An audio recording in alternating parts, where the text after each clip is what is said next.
So let us now have a look at what the programs are about. In a nutshell, the programs facilitate change management, namely how we can manage change in a system. There are two ways that a system can change. It could be by default or by design. So this is the default option. The current situation, like the current education system, moves forward into what we call a current future.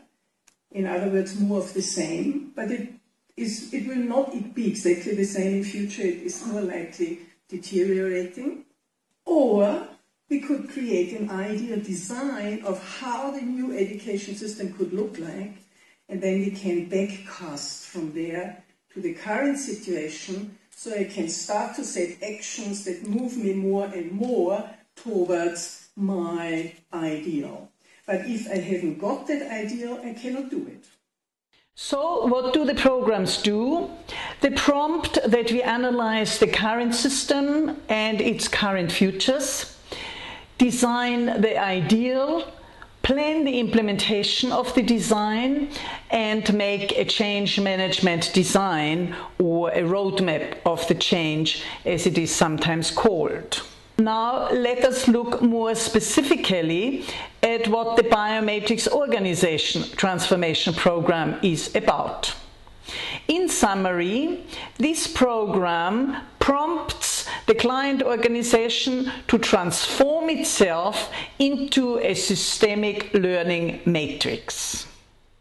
Using as the skeleton the three-dimensional matrix, which guides the optimal coordination of these different functions, the business functions, which are also sometimes referred to as business processes or business units, the business support functions, which sometimes are called the line functions in an organization, and the organizational support functions, which we sometimes refer to as the central services. So how these three functions are optimally integrated in order to create one coherent organization. This is what the program is about. It sets up ongoing planning and performance management.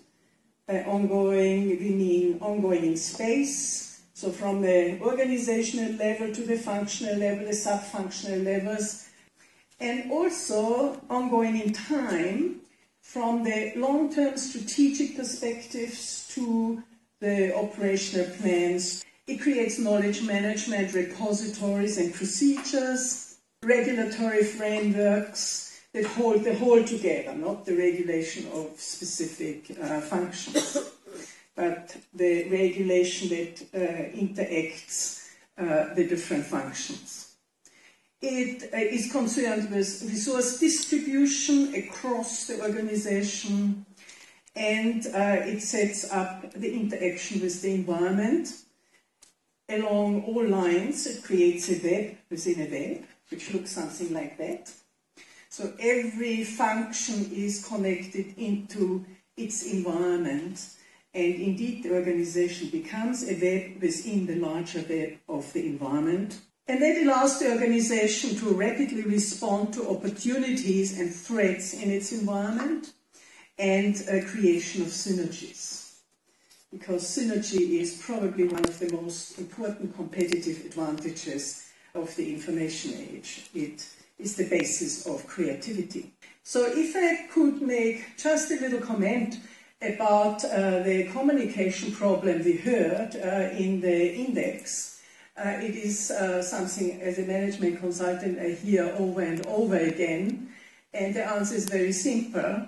If there is not a skeleton that channels information appropriately, there will always be information problems.